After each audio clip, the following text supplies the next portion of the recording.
After several long months, the Supra is finally making a comeback on the channel. If you guys are new to the channel, this is my BMW Supra that we've done wheels, done the livery, and it also has been hit in the rear. A few months ago, I was actually at a stoplight and somebody decided to run right into me, so I have an update on that as well. So this is where the car got hit originally, in this general vicinity that is, and everything is all taken care of now. We have a carbon fiber rear diffuser, so that's kind of cool, but there's just something missing, and that would be the spoiler that goes here. Now, the only really good spoiler for this car, at least in my opinion, is the one from Street Hunter, aka TJHUNT. That is the best one on the market, but the price for it is absolutely outrageous for something that is just used for looks. So that's how I ended up with this spoiler here. This is an Amazon special Street Hunter style spoiler that I actually did forged carbon fiber on. That's right, everything you see here, this is all from me, and I'm really excited about it because I've never really done bodywork before, and this was over a year in the making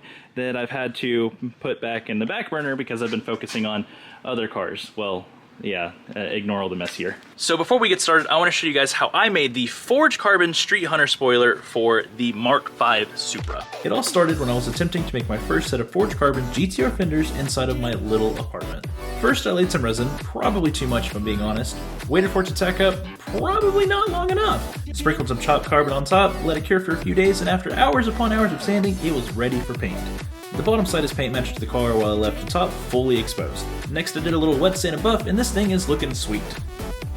Now the only thing left to do is mount this thing to the car, so I masked the areas I'm working on, outlined where the end piece is going to go, and now that we know that, we can get toothpaste and figure out where the holes are going to go. This part's actually pretty easy. I'm just dabbing toothpaste in the mounting holes and firmly pressing the end piece into the area I've already marked. This isn't the most perfect way to do it, but it does work pretty well. Something pretty cool that this kit came with was this little foam insert. It actually has the holes already cut out for it, so it is kind of a good template to figure out if the holes are aligned properly. And so far, they're looking pretty good. Whoa, time out, let's pause real quick. If you guys are liking the video, please hit that subscribe button and make sure you like and comment down below. I'd very much appreciate it.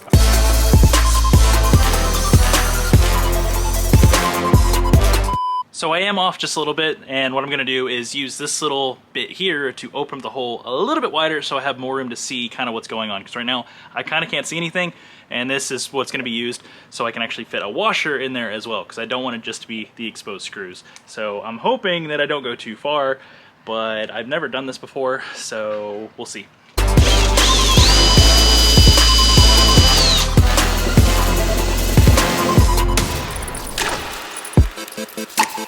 Well, the holes aren't perfect. This one's probably the worst one. It was off by quite a bit, and this one was also off by a little bit, but this one and this one are pretty good. So I'm happy with it overall.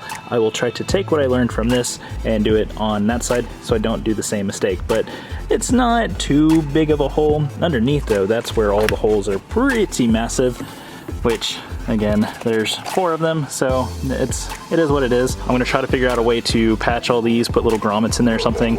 Again, not 100% sure what I'm gonna do there, but that will give me a better mounting point for the spoiler. So all is good. Now let's go ahead and officially mount this side.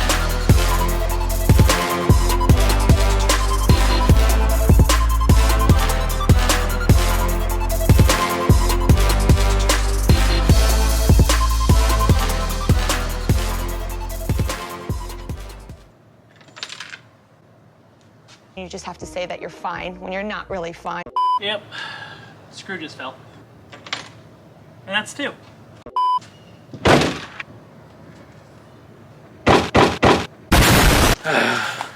Besides the 3 bolts that we lost on this side, everything turned out really, really good, and I'm super happy with it. I mean, look at how good this thing looks. I do think I need something to go right here, probably another logo like the Keegan Co logo just in white right here, or maybe some accent in pink. I'm not entirely sure, but something needs to go in this area, especially right here.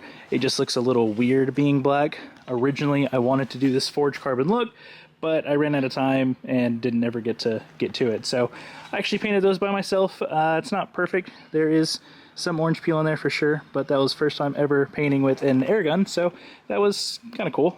But again, overall, This thing looks so damn good. And again, this spoiler was actually purchased off of Amazon for about $350, if I remember correctly. The forged carbon stuff was about $50 at the time, and I probably only used about $20 worth. So I'm total in with paint, I would say body work, but I did all the body work, $450. So it's really, really not that bad at all compared to buying the actual version of this from Street Hunter or TJHUNT, and it's about $1,400 for the fiberglass version or $2,000 for a carbon fiber version, which granted, the carbon fiber is actually full carbon, I believe, so that's kind of cool. But again, you can get away with doing this for a fraction of the price, and I mean, over 50% off, so that's absolutely insane. Now, if they price this for around $800 to $1,000, I could see that making sense, but I don't see it being worth the $2,000. That's not really doing anything, it's just for looks. And I mean, it does look really, really cool, but again, why would you want to spend $2,000 on this when you can do $2,000 elsewhere, which granted, I haven't spent that much, but my exhaust is probably about $2,000, not the one that's on the car, the one that I'm going to make. So yeah, again, I would go with the Amazon version. Apparently it fits better, except for the version 2 that came out. That one's supposed to fit better than this one, but the replica brand for $300, going up to about $450 with bodywork, it's really, really not bad at all. Quality-wise, I'm really happy with it. It's nice and sturdy, as you can tell. No noises, but again, I do have 3 bolts in the trunk, so, you know, it is what it is. But with all that being said, it is time to do some B-roll so you can get a better look at the actual car. You got me falling. You got me falling.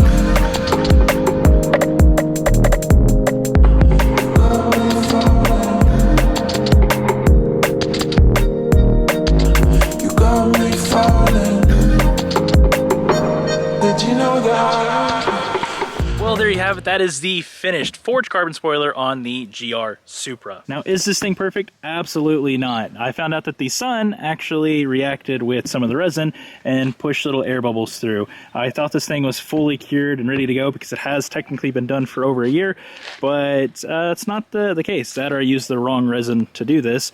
I thought I used boat resin or something, but clearly something happened within the resin, so that's all my fault, user error. I recommend to use a good quality resin and don't use cheap stuff.